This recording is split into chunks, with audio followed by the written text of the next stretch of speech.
Bonjour Valérie. Salut Audrey et salut à tous et bienvenue dans ton com. Un des sujets qui vous a fait le plus parler cette semaine, c'est le changement de la limitation de vitesse sur les routes secondaires qui va passer de 90 à 80 km/h.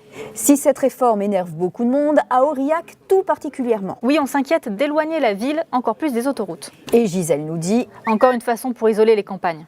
Et Mélanie compatit en disant comme si c'était pas assez chiant de venir à Aurillac, tiens. Beaucoup d'internautes ne comprennent absolument pas cette mesure du gouvernement, comme Christelle qui dit « Pourquoi faire des voitures aussi puissantes? Revenons à la Dedoche, ça sera plus simple parce que le taux de mortalité, ils s'en foutent. Argent, argent, pauvre France, j'ai honte. » Et Claude surenchérit en disant « Bientôt, nous nous ferons doubler par les voitures sans permis et de ce fait, les jeunes conducteurs vont devoir rouler à 70 et 60 par temps de pluie. » Finalement, c'est Patrick qui a trouvé la solution. Pour ne pas être embêté, il résume en disant « Il faudra juste partir à l'heure. » Oui, à l'heure, mais quand même on avance par rapport à aujourd'hui. Ou sinon, le quart d'heure auvergnat va devenir 20 minutes. Voire plus, peut-être.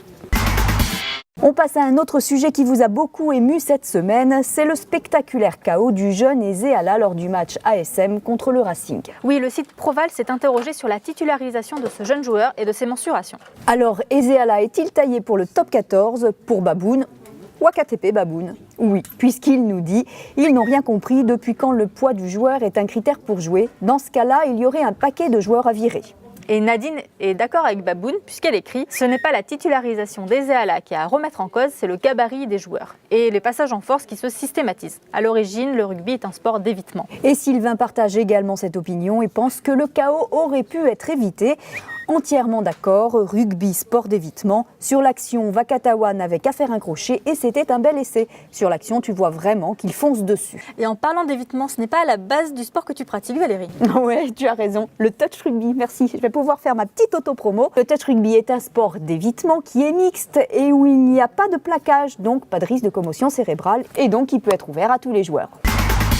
Allez, ici maintenant on parlait nourriture et plus précisément Saint-Nectaire. Je te reconnais bien là Audrey, mais on va surtout parler de vol, puisqu'à Murol a été dérobé entre 600 et 700 fromages. Un fait divers peu commun qui a scandalisé Sabine.